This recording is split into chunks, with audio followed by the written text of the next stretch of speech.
আসসালামু আলাইকুম ওয়া রাহমাতুল্লাহি ওয়া বারাকাতুহু নাহমাদুহু ওয়া নুসাল্লি আলা রাসূলিহিল কারীম আম্মা বা'দু ফাআউযু বিল্লাহি মিনাশ শাইতানির রাজীম বিসমিল্লাহির রহমানির রহিম। প্রিয় দিনী ভাই এবং বোনেরা, আজকে আমরা স্বপ্ন নিয়ে কথা বলবো। ইসলামে স্বপ্নের গুরুত্ব এবং তাৎপর্যের ব্যাপারে আমরা প্রায়ই অনেকের কাছ থেকে শুনে থাকি যে তারা ভয়ঙ্কর কিছু স্বপ্ন দেখে থাকেন, এবং অনেকে স্বপ্ন দেখে এই স্বপ্নের ব্যাখ্যা কি হতে পারে বা তাবির কি হতে পারে সেটি জানবার জন্য অনেক সময় আমাদের শরণাপন্ন হন, বা অনেক মানুষ অনেক ধরনের স্বপ্ন দেখে থাকেন। এ ব্যাপারে আমাদের কাছে ওনারা জানতে চান যে এই স্বপ্নের মানে কি, এটার তাৎপর্য কি, এটা অর্থবহ কিনা, বা তাদের কি করা উচিত। তো সেজন্য আজকে আমরা এই স্বপ্ন নিয়ে the significance of dream in Islam এই ব্যাপারে বিস্তর আলোচনা করবার চেষ্টা করব। আমা তাওফীকি ইল্লা বিল্লাহ।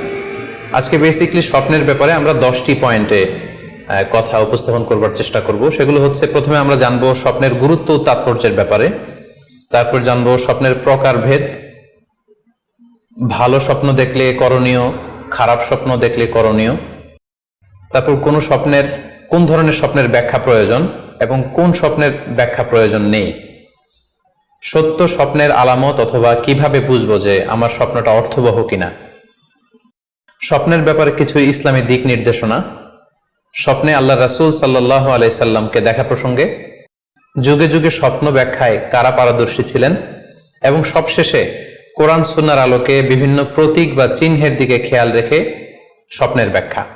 এই 10টি পয়েন্টে আজকে আমরা স্বপ্ন নিয়ে আলোচনা করার চেষ্টা করবো ইনশাআল্লাহ। আমরা সাধারণত অনেকে মনে করে থাকি যে স্বপ্ন হচ্ছে নিছক একটি স্বপ্ন বা এটা কল্পনাপ্রসূত বিষয়। মুমিনের জীবনে বা বিশ্বাসীর জীবনে স্বপ্ন শুধু নিছক স্বপ্ন নয়, বরং এটা মুমিন জীবনে অনেক অর্থবহ এবং তাৎপর্যপূর্ণ। মুমিন জীবনে এটা একটা ভালো স্বপ্ন হতে পারে আল্লাহ তাআলার পক্ষ থেকে কোনো ধরনের সুসংবাদ কিংবা দিক নির্দেশনা, কিংবা হতে পারে বান্দার প্রতি সতর্কবাণী।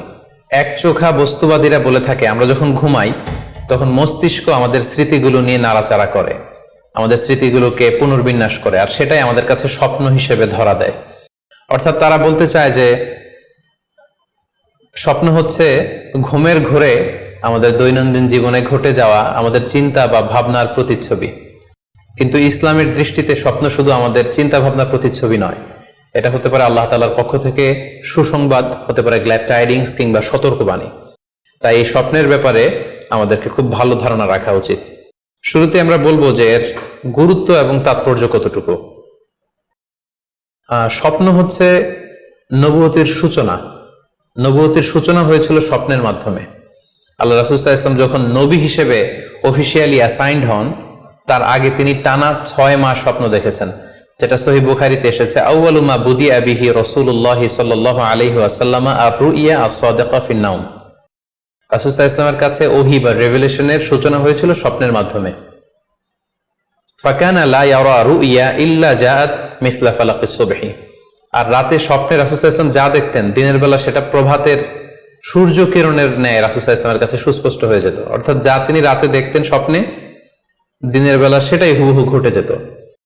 তো এই হাদিস থেকে আমরা বুঝতে পারি যে স্বপ্ন হচ্ছে ওহীর সূচনা, অর্থাৎ ওহীর সূচনাটা হয়েছিল স্বপ্নের মধ্য দিয়ে। পাশাপাশি আমরা জানি যে ইব্রাহিম আলাইহিস সালাম উনি স্বপ্নে দেখেছিলেন যে উনি ওনার কলিজার টুকরো সন্তান ইসমাঈল আলাইহিস সালামকে জবাই করছেন, যেটা সূরাতুস সাফফাতের 102 নম্বর আয়াতে আল্লাহ তাআলা আমাদেরকে বলছেন। ইব্রাহিম আলাইহিস সালাম বলেছিলেন, ইয়া বুনাইয়া ইন্নী আরা ফিল মানামি আন্নী আযবাহুক ফানজুর মাযা তারা। অর্থাৎ, হে আমার সন্তান ইসমাঈল, আমি স্বপ্নে দেখেছি যে আমি তোমাকে জবাই করছি, এখন তোমার অভিমত কি, তোমার অপিনিয়ন কি?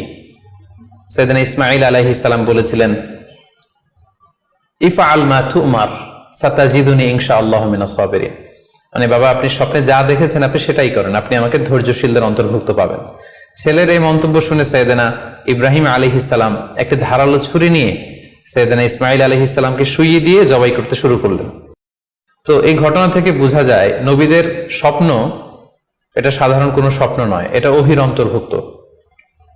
নবীদের স্বপ্ন যদি নিছক স্বপ্নই হতো, তাহলে একটা স্বপ্নের উপর ভিত্তি করে সাইয়েদনা ইব্রাহিম আলাইহিস সালাম ওনার সন্তানকে জবাই করার জন্য উদ্যত হতেন না। তার মানে বোঝা গেল নবীদের স্বপ্ন হচ্ছে এটা মিন ওয়াহিল্লাহ, এটা আল্লাহ তাআলার পক্ষ থেকে নবীদের প্রতি ওয়াহি। পাশাপাশি আল্লাহ রাসূল সাল্লাল্লাহু আলাইহি ওয়াসাল্লাম যখন মক্কার কাফিরদের দ্বারা অত্যাচারিত হয়ে মদিনায় হিজরত করেছিলেন। মদিনায় যাওয়ার প্রায় 6 বছর পরে 6ষ্ঠ হিজরিতে তিনি স্বপ্ন দেখলেন যে তিনি আবার মক্কায় ফিরে গিয়েছেন। সেখানে তিনি মসজিদুল হারামে প্রবেশ করেছেন এবং বাইতুল্লাহ শরীফ তিনি তাওয়াফ করছেন। তো এই স্বপ্ন দেখার পরে আল্লাহ রাসূল সাল্লাল্লাহু আলাইহি ওয়াসাল্লাম সাহাবাদেরকে নিয়ে উমরা করার জন্য মক্কায় রওনা হলেন। এটাই প্রমাণ করে যে স্বপ্ন যদি নবীদের জন্য নিছক স্বপ্ন হতো তাহলে এই ঝুঁকি, এই রিস্ক আল্লাহ রাসূল সাল্লাল্লাহু আলাইহি ওয়াসাল্লাম নিতেন না। কিন্তু এই ঝুঁকি নিয়েও তিনি উমরা করতে গিয়েছিলেন, যদিও সে বছর তিনি উমরা করতে পারেননি, ওনাকে ফিরে আসতে হয়েছিল। তৎপরবর্তী বছর অর্থাৎ 7ম হিজরিতে তিনি এই উমরাটি সম্পাদন করেছিলেন। তো এই আয়াত এবং রাসূল সাল্লাল্লাহু আলাইহি ওয়াসাল্লামের এই ঘটনাকে কেন্দ্র করে বোঝা যায় স্বপ্ন শুধু নবীদের জন্য স্বপ্ন নয়, এটা ওহীর অন্তর্ভুক্ত। সূরাতুল ফাতিহা আল্লাহ তাআলা ইরশাদ করছেন, লাকাদ সাদাকাল্লাহু রাসূলাহুর রুইয়া বিল হক লা তাদখুলুন্নাল মাসজিদাল হারামা ইনশাআল্লাহ। অর্থাৎ আল্লাহ তাআলা আপনার স্বপ্নকে হে নবী অবশ্যই সত্যায়ন করবেন এবং অচিরে ইনশাআল্লাহ আপনি মসজিদুল হারামে উমরা করার জন্য প্রবেশ করবেন। তাহলে প্রথমে আমরা জানলাম যে নবীদের কাছে ওহীর সূচনা, বিশেষ করে রাসূল সাল্লাল্লাহু আলাইহি ওয়াসাল্লামের কাছে ওহীর সূচনা হয়েছিল স্বপ্নের মধ্য দিয়ে। এরপর আমরা জানলাম নবীদের স্বপ্ন নিছক স্বপ্ন নয়, এটা ওহীর অন্তর্ভুক্ত। এই পর্যায়ে আমরা জানবো যে বিশ্বাসীদের জন্য, যারা মুমিন, তাদের জন্য স্বপ্নের গুরুত্ব কতটুকু। সেক্ষেত্রে আমরা সহিহ বুখারীর একটা হাদিস উল্লেখ করতে পারি, যেখানে আল্লাহ রাসূল সাল্লাল্লাহু আলাইহি ওয়াসাল্লাম বলেছেন, লাম ইয়াবকা মিনান নবুওয়াতি ইল্লাল মুবাশশিরাত। অর্থাৎ নবুয়ত আর পৃথিবীতে নেই, নবী হওয়ার সুযোগ আর পৃথিবীতে নেই, নবুয়ত বন্ধ হয়ে গিয়েছে। কিন্তু আল্লাহ তাআলার পক্ষ থেকে মুবাশশিরাত কিন্তু বন্ধ হয়নি, মুবাশশিরাত আসবে। সাহাবা জিজ্ঞেস করলেন, ওমাল মুবাশশিরাত, হে আল্লাহ রাসূল মুবাশশিরাত কি? আল্লাহ রাসূল সাল্লাল্লাহু আলাইহি ওয়াসাল্লাম বললেন, আর রুইয়া আস-সালিহা। মুবাশশিরাত হচ্ছে সত্য স্বপ্ন। বিশ্বাসীরা যখন রাত্রিবেলা সত্য স্বপ্ন দেখবে, বিশ্বাসীদের জন্য সত্য স্বপ্ন বা সুন্দর স্বপ্ন নিছক স্বপ্ন নয়, এটা আল্লাহ তাআলার পক্ষ থেকে গ্ল্যাড টাইডিংস, সুসংবাদ হতে পারে অথবা সতর্ক করা হতে পারে। এমনকি আল্লাহ রাসূল সাল্লাল্লাহু আলাইহি সাল্লাম বলেছেন যে ভালো স্বপ্ন হচ্ছে নবুয়তির 46 ভাগের 1 ভাগ। সহিহ বুখারীতে এসেছে, আল্লাহর হাবিব সাল্লাল্লাহু আলাইহি ওয়াসাল্লাম ইরশাদ করেন, আর রুইয়া আস-সালিহা